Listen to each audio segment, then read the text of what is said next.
Welcome to the Friday Happy Hour with victory strategist, award-winning author, and your happy hour host, Annmarie Kelly. Each week, Annmarie chats with women who have reinvented, started over, or wrote fabulous next chapters. They share how they overcame their midlife challenges and how you can too. So kick back with some good happy hour something to drink and enjoy today's show.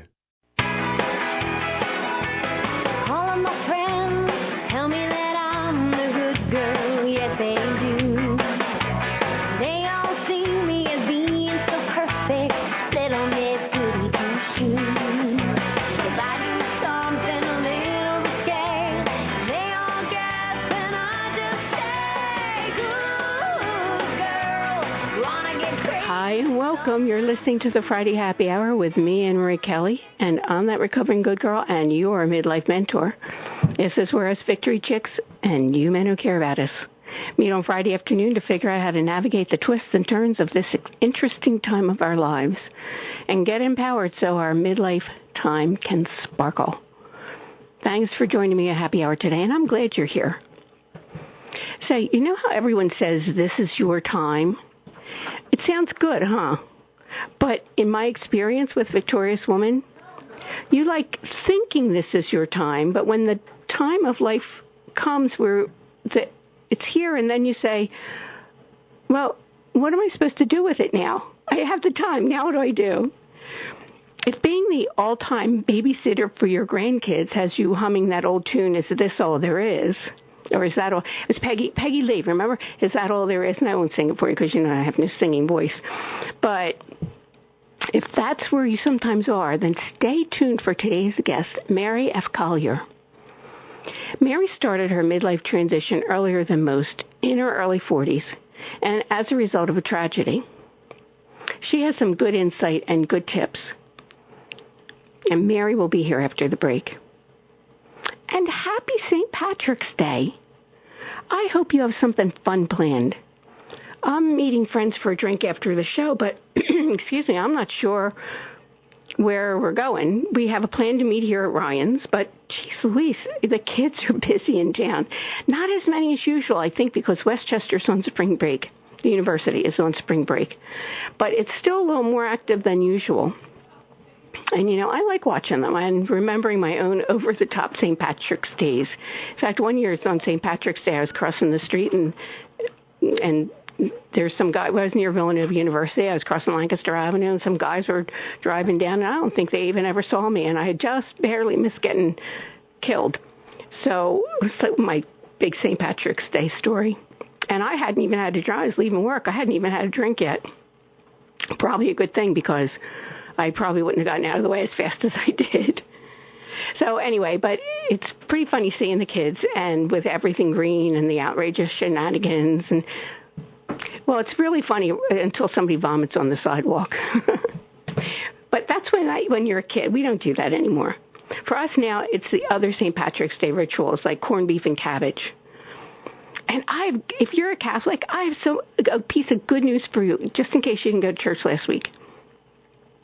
I don't keep too many Catholic traditions, but the no meat on Friday thing is during Lent is one of the ones they do keep.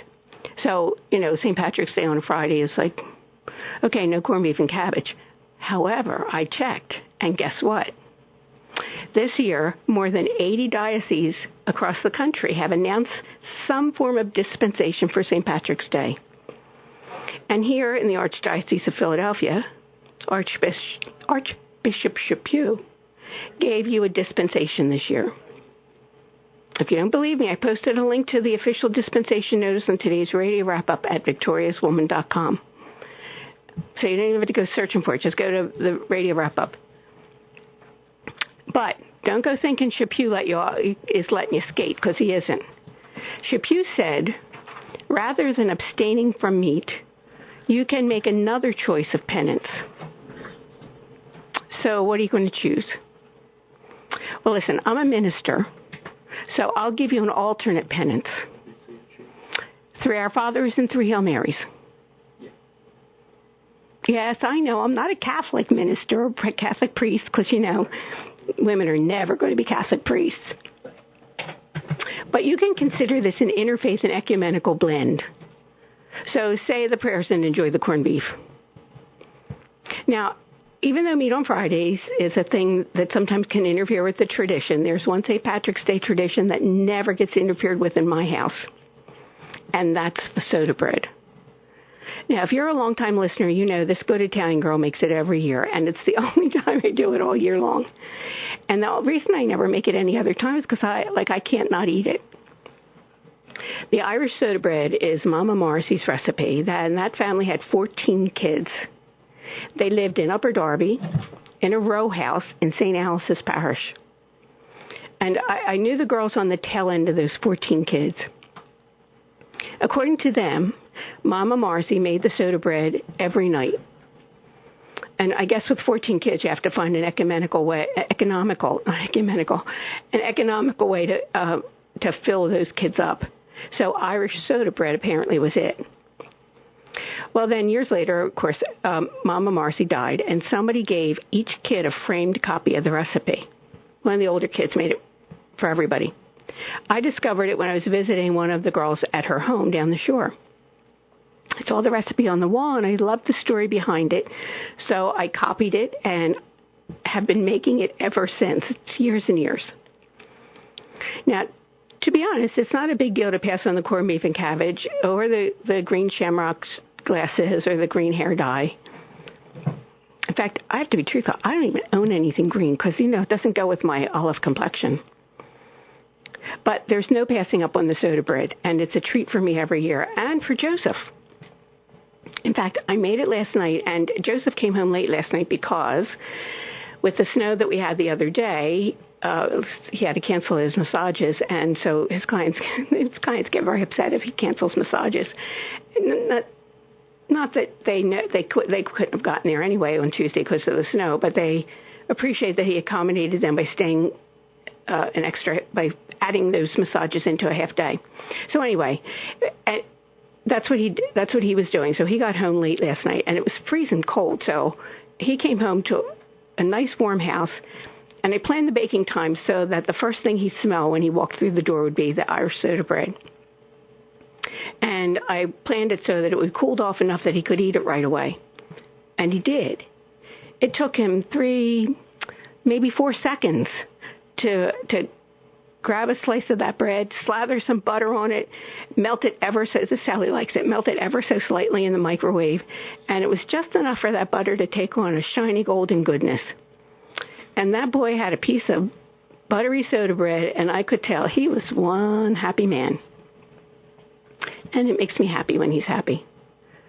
So listen, if you have a hankering for that soda bread and want to try Mama Morrissey's recipe, I put it on today's radio wrap-up. It's awesome. Now, I have to tell you, some people don't like it because it's a little on the sweeter side if you're used to real Irish soda bread. But Mama Morrissey liked it, and the kids liked it, her 14 kids. And it's a one-bowl recipe. You throw in the flour, the sugar, the raisins, the buttermilk, the baking powder, baking soda, mix it all up, dump it into a cast iron skillet, and bake it for an hour. And that's it. Takes 5 minutes to make. And so good. And if it was enough to feed a family of 14, you and your family could enjoy it for a couple days. So what about you? What tradition do you keep? I asked that question on Facebook at Victoria's Woman Project. And if you have one, go there and share it with us. And if you can't find it on Facebook, I posted the Victoria's Woman Project link. The Victorious Woman Project on Facebook. I posted the link on today's radio wrap-up at victoriouswoman.com. So I'll be having some of that at this point, some point later tonight. But I still don't know where my friends and I will go. And, I'd like to invite them to my house, but if I did, I'd have to clean first. Or at least straighten up. But right now, especially while I'm working on finishing my next book, The 5-Year Marriage, I can barely keep up with the basics. But what's odd? I really enjoy this is such a funny thing to me. I really enjoy having people to my home for a few drinks, and I drink with them when they're there. But otherwise, I don't like drinking at home. It's not, it's not like a temperance thing. I just feel if I'm going to use those calories at home, I'd rather have a good dessert. And I know some of you enjoy having a nightcap to help you sleep. Not me. If I do that, I fall asleep, and then as soon as the alcohol wears off, I'm wide awake. And it's usually at 3 o'clock in the morning, and I'm wired, so there's no pleasure in that. Well, now Joseph will have a glass of wine or two with dinner or while watching TV, usually on a Friday or Saturday night. And he usually doesn't drink during the week because it impacts his stamina for doing those back-to-back massages. But on the weekend, he enjoys tossing back a drink or two and invites me to join him. But you know what? I usually don't because unless we're celebrating something or toasting some good thing that happened that week. And then what I'm most likely to drink with him is some of that chocolate red wine. Have you ever tried that? Some people say it tastes like Bailey's, but to me, Bailey's tastes like medicine, so I don't drink it. But I'll drink that chocolate red wine, and it tastes really good, chilled, or I like it over crushed ice. So there you have it. It's like a dessert. And then probably because of the high sugar content, it goes right to my head, so I can only drink one glass. Okay, maybe 1.5, but that's it. If you've never tried it, go to your local spirits shop and ask them for a bottle of chocolate red wine. I don't think you'll be disappointed. Anyway, I guess you could say I'm more of a social drinker, and maybe that's why I like going to bars and having a drink, and Joseph and I will do that. And I love going to watch the sports games. And it looks like I'll be doing some of that this year for March Madness. If you're a basketball fan, Villanova's given us some good stuff, and they won last night. So I watched them get on a bus on Tuesday, and in all that snow, I was thinking, I'm so glad I'm not one of their parents. I'd be a nervous wreck knowing they were driving in a bus in a snowstorm. But you know what? They were fine. In fact, they were better than fine. They were great. It was a good game. So we'll see what happens when they play Wisconsin on Saturday afternoon. And I'm looking at the Sweet 16, the Elite Eight, and right down the wire to another championship. So go Wildcats. Say, Mary Collier's here. And you're going to love what she has to tell you about her women's quest for clarity. So go get some good happy hour, something to drink, and Mary will be here after the break. You're listening to the Friday Happy Hour. Remember when you wished you had more time for yourself? And now you have it, but you notice you're keeping busy with stuff, but that stuff isn't making you feel happy or filled up? And when you think about what would make you happy and filled up, you get stuck or feel overwhelmed. And then you go back to what's more familiar, more comfortable, even if it's not making you happy. Wouldn't you love to find a way to start making sense of that deep discontent you're feeling? Well, you're not alone. I'm Annmarie Kelly, author, victory strategist, and the radio show host of the Friday Happy Hour. And I know there's a place for you, one that other women have found to be both inspirational and empowering. And it's the Victorious Woman Project. Go there now and get on my mailing list, where you'll be the first to know about my upcoming online workshops, teleseminars, and more. And while you're there, take a couple minutes to look over my blog. You can download some of the free stuff I have for you and let it get your creative juices going. I'm looking forward to meeting you at the Victorious Woman Project. And that's at www.victoriouswoman.com.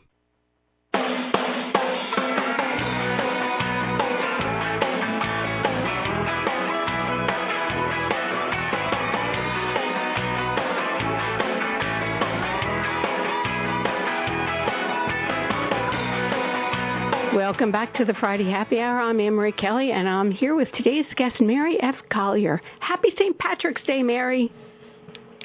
Same to you. Thank you. A special day. It is a special day. Do you have any special rituals? I was talking about the Irish soda bread that I make. That I'm an Italian girl, so I make that, but it's Mama Morrissey's recipe. How about you? I heard about that. I'll have to check out that recipe.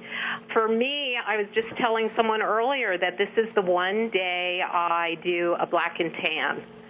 So it's a mix of a Pilsner and a stout beer. Oh, uh-huh. It's a St. Patty's Day tradition.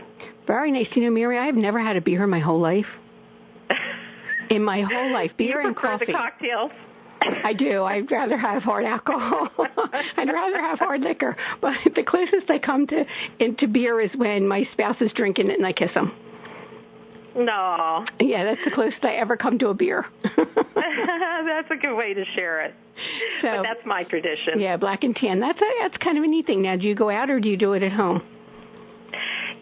I go out. I don't have that here, but in my younger days, that was a big thing. Is I'd go to Murphy's Bar every St. Patty's Day, and we wait in line for hours to get in there. But that was back in Old Town Alexandria. Oh, in Virginia. Yeah. Aha. Well, I know that your mom lives in York. Did you live in York, or was that your mom's place? Yeah, no, my parents moved there after my dad retired, and we were all adult children at that point in time. So it's really their home. But I was just there over the winter, and you guys had a very mild winter. And I'm back home now in Montana. And you left at a really good time because we had a snowstorm on Tuesday. And you missed it, right? I did, but I got here, and 2 days before you got that snowstorm, we got 2 foot of snow. That's it, because you're in Montana. Yeah, you're in Montana. Yeah.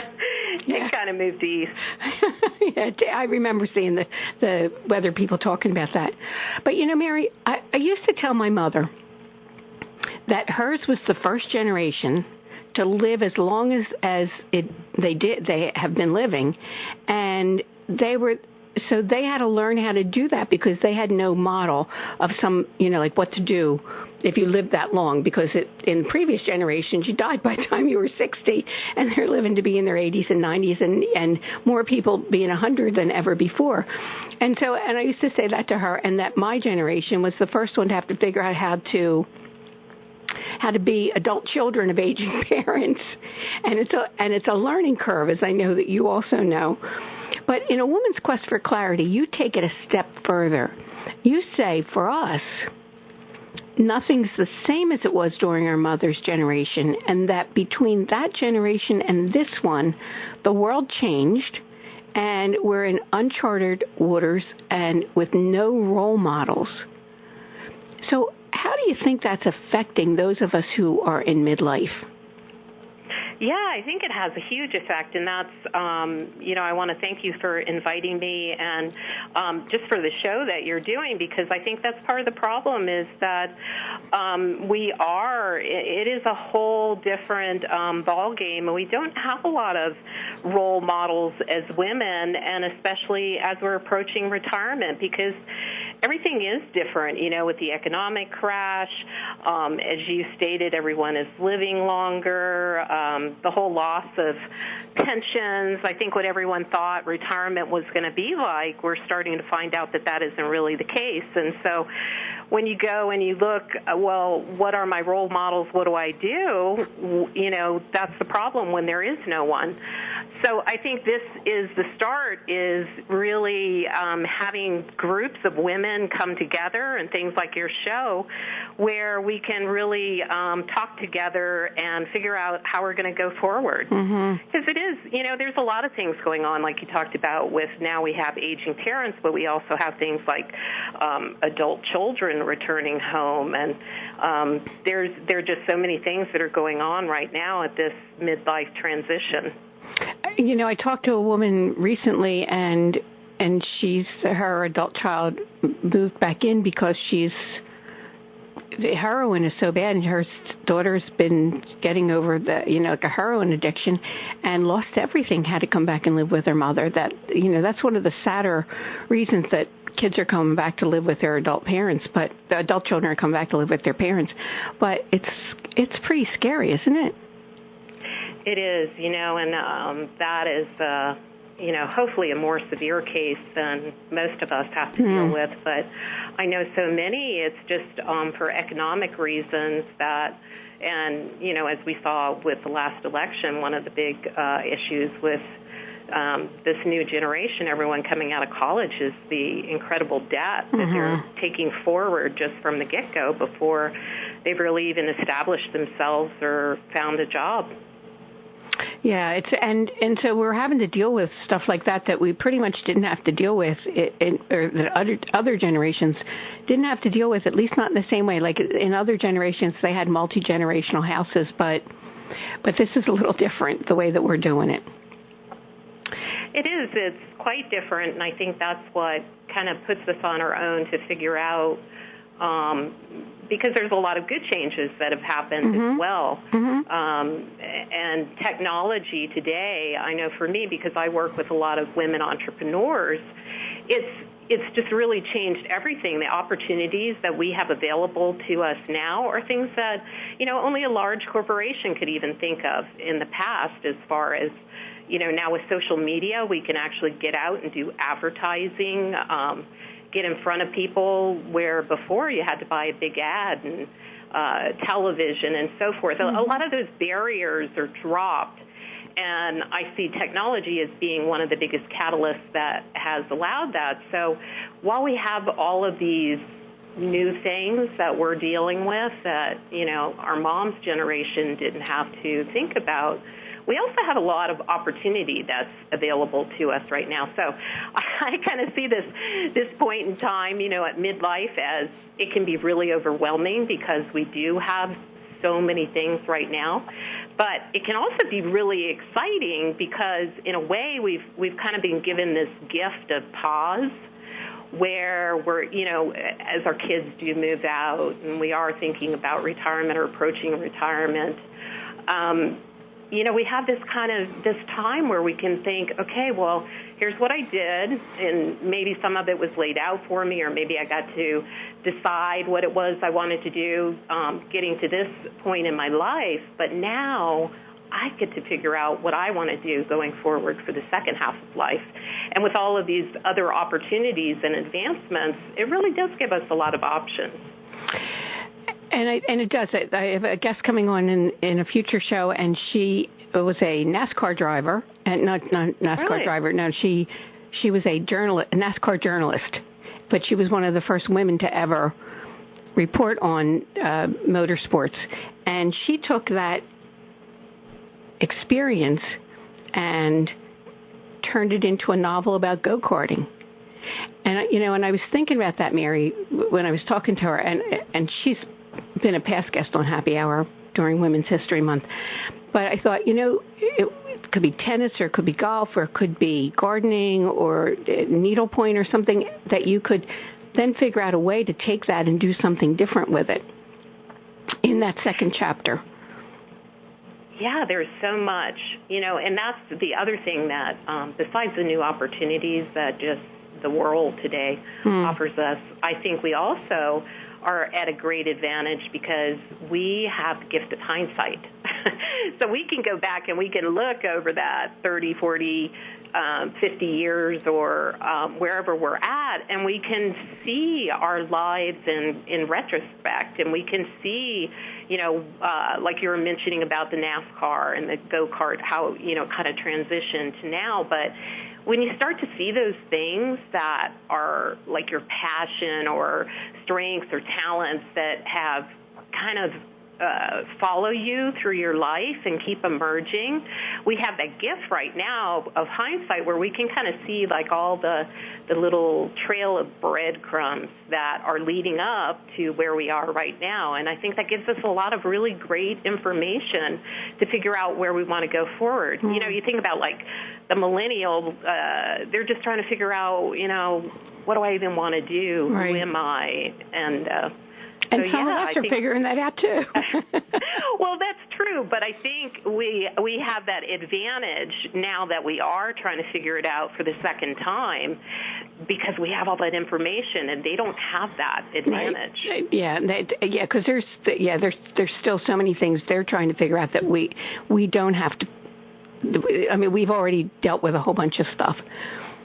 But here's one thing, and I noticed this with all the Victorious Woman interviews that I did. There's one thing that I noticed, that every woman who made a shift from wherever they were to a happier, more empowered and fulfilling next chapter had a catalyst.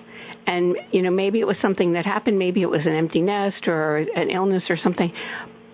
What was your catalyst? Yeah, thanks for asking, and I agree. That's what I see is usually there's something that kind of triggers us, and for me, mine, sometimes, like, as you mentioned, it could be a health issue and something really serious, loss of a loved one, but mine was a little different in the very beginning, in that it started at the point where I had just sold my software company. My husband and I had owned that and had built it from scratch, and our dream was to buy this ranch in Montana. We loved horses. We wanted to raise horses. And we had this plan, and by the time I was 45, I was going to retire, and that's what we're going to do. But we actually pulled that off early. It was 45. We bought this incredible ranch in Montana that was like more than I could ever have dreamed of.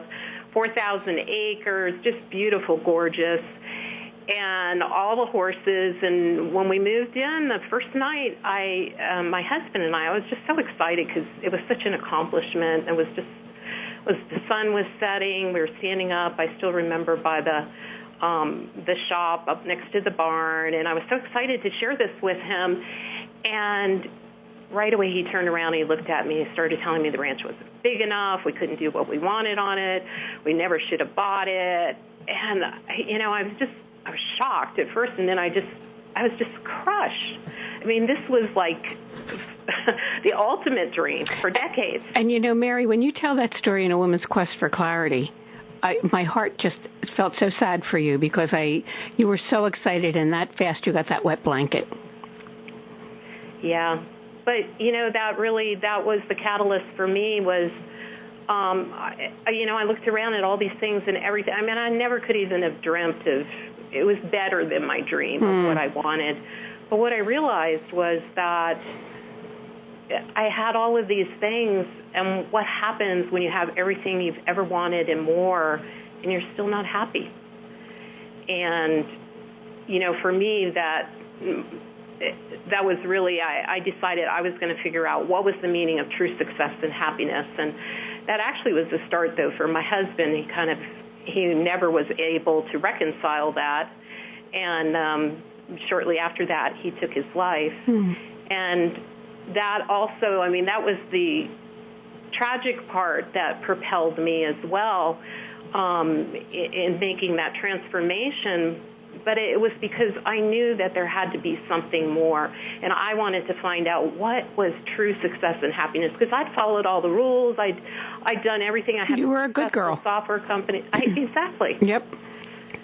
But what I realized, and it took me a good 10 years, was that my true wealth, my real wealth, came from within, and that until I knew what that was, I was never going to achieve that real success and happiness, or what I call true success and happiness, because it really can't come from anywhere but within.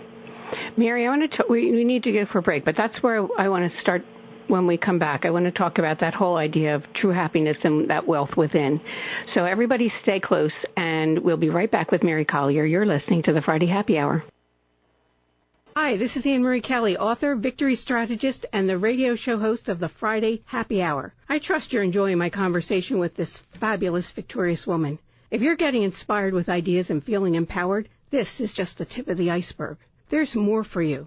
Tips, downloads, resources at the Victorious Woman Project. Go to victoriouswoman.com and look around and get on my mailing list so you can be the first to know about the newest good things I have for you. That's www.victoriouswoman.com.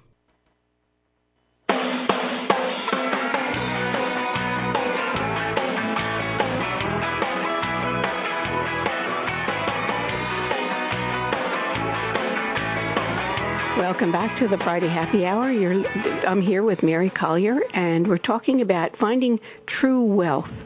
So, Mary, tell me what do you call that? And a lot of times that's the thing. When women are at that crossroads, you call it the crossroads to clarity. What are some of the things that women typically feel or think during that transition that sort of prevents them from getting or not understanding the true wealth? I don't know if I'm saying that the right way. I know, that whole idea of the true wealth, but when you use it in CorePowered, which is your company, how do you mean that? Yeah, so I think it's really, the biggest change is when you change from looking and measuring yourself from external to internal. And the only way to really know what it is that, as we move forward, I think one of the reasons why it is so confusing and overwhelming, and you asked me what I saw, is that, I see with a lot of women is we get to this point and we do have kind of that gift of pause, and it's like, okay, what do I want to do now? I can actually go out, I can do something totally different from what I was doing, and I get to make the choice. But then it comes down to, oh my gosh, I don't know what I want to do. And most of the women I talk to, the problem is not that they have no ideas, it's that there is so much that they want to do. They don't know how to figure out which one to pick. And so, that, and for a lot of them, they just become, some, they'll try this, they'll try that. But the thing that I hear all the time that provides that pressure, and a lot of them just become paralyzed, is that they feel like they have no time to make a mistake. And I hear that over and over again. It's like this is my one shot, and I can't get it wrong. And, I really do believe it is all about the journey. And so, that's not the case, and it's never too late. But I think for us to kind of step out of that overwhelm, it's like anything, you have to kind of break it down into chunks and figure out, who am I really? If nobody is measuring me externally, or I'm measuring myself by other people's measurements of what I should be, who am I really? And figuring that out. And that's why I wrote the book and came up with these 7 keys, because they're kind of the keys that I saw my long journey. And I wanted to pass that on to other people so they could kind of break it down into those little manageable chunks and figure out, well, who am I? And then from there you can say, well, then what is it I want to do? And then after that, you can create that life that you've always dreamed of. But I think, and especially for women, it's difficult a lot of times being able to really step into what do I want, because we spend so much of our life getting to this point providing for everyone else. Our kids and our family and if we were, worked, our employer. So I think that's part of what's really needed to do that. And I believe that really is where how we achieve our wealth. And I think, and I'll agree with you. And I want to talk about a couple of your 7 keys to clarity. But Mary, before I do, I read that after you work through those, you unlock your core power. Could you explain what is core power, and how would that help me going forward? Yeah, so I use the term core because it's really that inner part of us, and some people might refer to something similar and call it, your soul or your higher self, or, it's really that best part of you. And once you figure that out, because it's not that it's not there, it's just that we don't know what it is.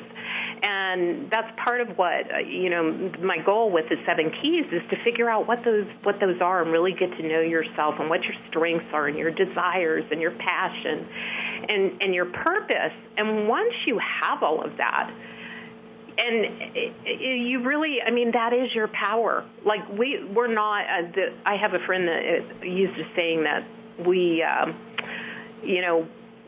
a power plant. We're not like batteries. We don't store energy. We generate energy. Oh, interesting. Yeah. Yeah, so once and I do have, one of the keys is actually about knowing your energy system and how that works, what helps you to gain energy and what drains your energy, because it's really important. But the point is that we create that energy within ourselves. And the truest form is by really understanding, who we are, and that's what I call our core power. So once we can do that, we have this incredible internal guidance system that can help us with things. We look at our values, which are so foundational, and they help us to figure out, what will we tolerate and not tolerate in life. Where is that line in the sand? And what are my priorities? And when you do that, you can make your decisions quickly, because you can say, it violates my value system. I'm not doing it. Move on. Stop. Right. I don't know about you all, but I used to be one of those people, like I'd mull it over in my head over and over again. So it removes that self-doubt, you take on this power of really acknowledging, like within inside me, I have this incredible being that already knows, what is my guidance system and what I should do and shouldn't do. It's just becoming aware of it and knowing how to tap into it.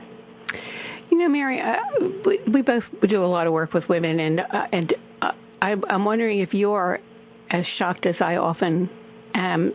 Well, I can't say I'm as shocked anymore, but it still registers in my head that women have so little, and it's truthfully it's not just women, but since we both work with women, I'm going to focus there.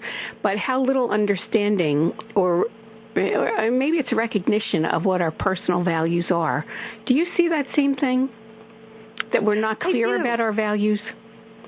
I do, and I think that we all know they're there because they actually show up in a very visceral, emotional way, and that's one way to figure out what our values are. But I think they're confusing sometimes because you may just feel this, reaction. Somebody does something and you're just like, are there, you're triggered. And it's because, if somebody violates your value system and your boundaries, that's the reaction that's going to happen. But I think we kind of take our values for granted. And when we look at them, when we actually identify what are our top values and, what are the highest priorities, that really gives us an incredible power to be able to make those kind of decisions, to voice and communicate them to other people, because, really the biggest thing with a good relationship is all about a shared value system. That resonance that we form with someone, it's from that shared value system. Mary, I have to agree with you more than I can tell you, because I just, I'm writing my next book, The 5-Year Marriage, and that shared values thing is so critical, and I think so few couples understand how important it is. You can have your values and he can have his values, but if you don't have a shared value system for your relationship, I think that's where, like, the beginning of it starts to, from the beginning rather, it starts to fall apart. Do you see that? I do, and I see that both in personal relationships and also with working with women entrepreneurs. I see that in business as well. And one of the top two reasons they say for divorce is money and kids. And it's not really the money or the kids, it's the shared values of how do I spend and save money and how do I raise my kids. So that's really what it is. It's about the values behind them, and those just happen to be two of our high priorities and kind of hot spots, survival and how we raise our children.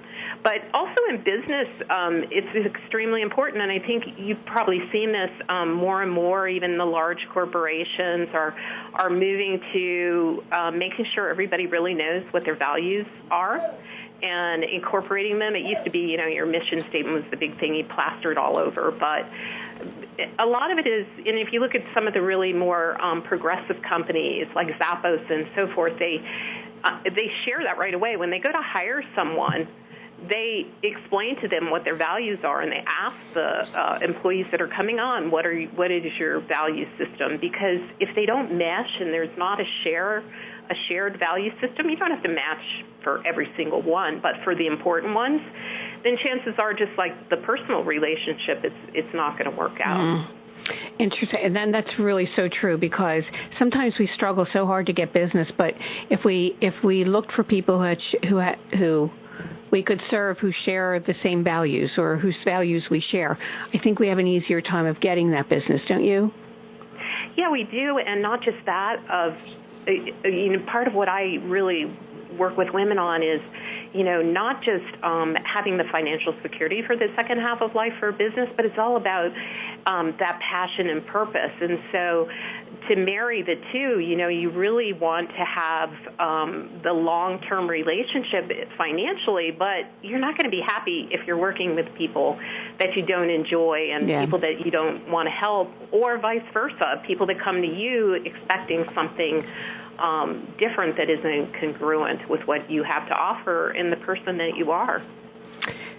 And Mary, the other piece of that, once you figure out the values, in a women's quest for clarity, one of the other 7 inner keys to clarity is unique gifts. And we're going for another break. But when we come back, let's talk about that. Everybody hang in there, and we're here with Mary F. Collier, and you're listening to the Friday Happy Hour. Are you one of those women who lived the first part of your life as a really good girl? That is, you did all the right things and followed all the so-called rules for women? I was like that too. But have you noticed that once you passed 40, you have less patience for those rules? Maybe you even think that the rules really don't make sense for you anymore. Maybe they never did and you just didn't realize it. Do you want to go where other recovering good girls meet to inspire each other and support their new empowered selves? Then join me, Annmarie Kelly, and some very fabulous victorious women. We're on Facebook at the Victorious Woman Project. So go to facebook.com/Victorious Woman Project. I'll talk to you there.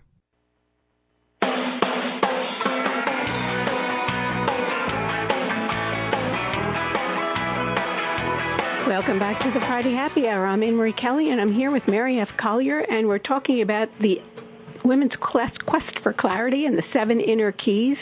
And Mary, one of them is finding my unique gifts. And, why do you think it's so hard for us to figure that out? That's a good question.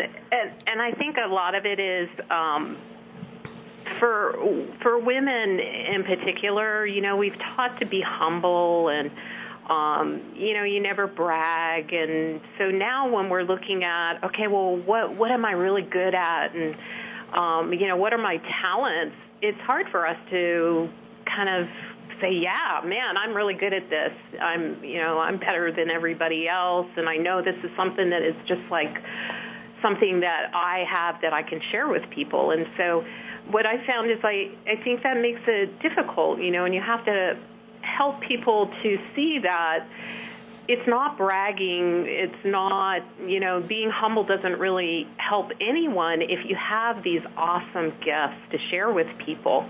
So you want to acknowledge them and then be able to go out and leverage them. And what do you usually tell women when they're trying to figure out, because you know what, Mary, sometimes I think that people tell us who we are and we don't take that time to figure that out. Yeah, so I think that's something where, if you can almost look at it from a more objective view, and go back. And so I have some exercises that kind of help people to work through, their past and the things that they've been really good at, and then also looking at what your experience and your skill sets are in a more practical manner, because a lot of times that's where they'll show up, obviously, because we want to really focus on our gifts and the things that we're good at and pass those on. But I think, looking at that from a more objective standpoint helps. And then the other thing sometimes that I ask women to do is to actually take some of these questions out and ask other people what they see. And I always warn them it's not to take what they say as who you are. But what I found is a lot of times, especially for women that have a more difficult time accepting compliments, that they start to see a pattern when everybody's coming back and saying, oh my gosh, yeah, when you're my go-to person for X. And when everybody starts to say that, then they say, oh, well, maybe that's true, yeah, and I really love to do that. And so it gives some perspective sometimes, I think, if you're having difficulty with that, to kind of step in and see, what am I really good at, and how can I share that with other people? And I think that's a good thing. And the other thing is, and I was looking at this in A Woman's Quest for Clarity, is that you tell women to figure out what makes them happy. And I had a business coach about 15 years ago, and somewhere along the line, I don't even remember how it came up, but she said one of my assignments one week was to write down 10 things that make me happy. And I thought, that's like, it just even sort of annoyed me, Mary, because I thought, what an easy thing. That's like I'm paying this woman, and she's giving me such a dumb exercise. You know what? It was really hard to find 10 things that made me happy. And it was within the context of what she was wanting me to do, that I was like, it took me the whole week, and I didn't sit down and at first I sat down to write it, but then I just decided over the week's time, when I realized that something made me happy, like the easy things like a sunset, but that wasn't the context that she was wanting me to write it in, and it took me, and you have that exercise, and it really made a good shift for me. Yeah, and I think that's part of the thing is that we gravitate towards that, and we want to do that, what we're really good at, and we want to get better, and so usually those are the things that make us happy, and that's one of the reasons why it's so important to know what that is as a key as we pull everything together for ourselves. And really looking at, what is our purpose. But there's one other thing I just wanted to mention there with the strength side of it is that, we also look at talents. And that's something that I think, unfortunately, for a lot of people, you need to really step back and look at. And a lot of times this is when you're younger. Something that you're really good at, but you didn't pursue for whatever reason. And I find lots of good things come out of that for people when they are able to step back, because sometimes it's just gotten suppressed. You see that a lot with people that want to pursue the arts, and, loved ones for whatever reasons want you to protect you and focus on, what they think you should do that will earn a good living or whatever when you're younger. Mm-hmm. And so, those are things maybe you were really good at, but you just, you haven't even thought about them for years now because you just put them aside. Now is an excellent time to bring all that up and to re-explore some of those things that have been there, but maybe you never got to really investigate and see, are they just something that I wanted to do that I'm not really good at, or are they really my talent? And that's a good thing to explore, because you don't know if you, sometimes you're good at, I'm thinking about people who went to law school because they were encouraged to go to law school because women couldn't go to law school before, and then they went and they did all that education and they practiced law for a little bit and then decided that they hated it. I had a woman on Happy Hour a couple years ago, and she became a bartender. It was just so funny. It wasn't not just your typical, she created a whole company around different drinks. She would customize a drink for your wedding and customize a drink for some special event. And and I laughed because I said to her, what is it about lawyers that they're always looking to do something else? I think that's one of the big things, though, that I see is nothing, though, that you learn, and what she learned as being an attorney has gone to waste. And sometimes it's just merely to show you that you never want to do it again. That's a really good point. That's an excellent point, Mary. Yep. And it doesn't go, but she probably still uses a lot of the skill sets that she learned from that. And that's, the other big fear factor that I see for women, as they're looking at, okay, what do I want to do now, is, oh, my God, I'm starting over. That kind of comes back to that, and I can't make a mistake. But really, it's an exercise. One of the first exercises I usually do with women is to help them see how many assets they already have, or, how many things that they have to contribute, and they're not starting over. So what's really cool is when you go through all of this and you figure out what it is you really want to do, it's usually a combination of using everything that you already have. And bringing that together is like your brand, like your personal brand. We all talk about brands, but all the stuff that you have that are really good about you, that is your personal brand. It is. And, in a way, too, what's really kind of nice about the way business is done today, and I think it's really wonderful, especially it's easier when you're a small company or a solopreneur, is that a lot of the things that you're not good about, being transparent, it actually brings you closer to the people that you're with. Mm-hmm. So that's also an asset as well, is acknowledging the things that you're not good at. And it's also good because there's somebody else that's probably really good at that and loves to do it, and that's the person that you should get to help you or hire you if it's business, or if it's your spouse that really loves to do that, to let them do that and give them the opportunity to share their gift. Yeah, focus on their strengths. Mary, we're running out of time fast, but listen, you talk about that we want to let our light shine. Do you have one good tip that you can leave us today for getting our light to shine? Yeah, I think the biggest thing is really to get to know yourself and who you are from all aspects, and to really take hold of that and celebrate that, and to, like I said, good and bad, and let that light shine. That's your beacon, and what's going to happen is you're going to resonate with the people that appreciate that, and that's really going to create that wealth for you in your life. Well, Mary, thank you so much for coming today. And you have good ideas, and you have a special offer. And if my listeners will go to victoriouswoman.com and look at today's radio wrap-up, you can click on the link. And, Mary, you could tell them it's at CorePowered/Annmarie, right? It is. I'm sorry. It's that will take you there as well. mfcollier.com/Annmarie. Okay. I think it redirects. Yeah, sorry about that. Okay, Mary, thank you so much for coming. Have a great weekend and a happy St. Patrick's Day. Enjoy the black and tan. Thank you so much, and you too. Thank you for having me. Thank you.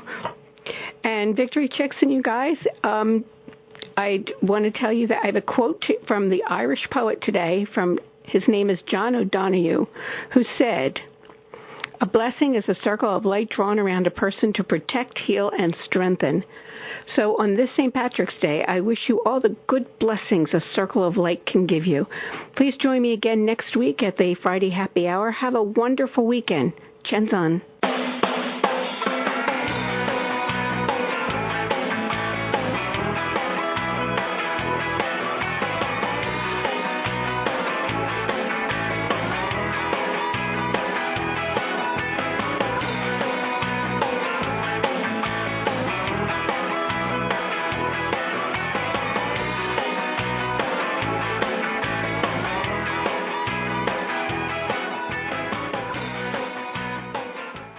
Thanks for listening to this Friday Happy Hour. Make sure you subscribe, rate and review today's show. And join us again next week for the Friday Happy Hour with Annmarie Kelly.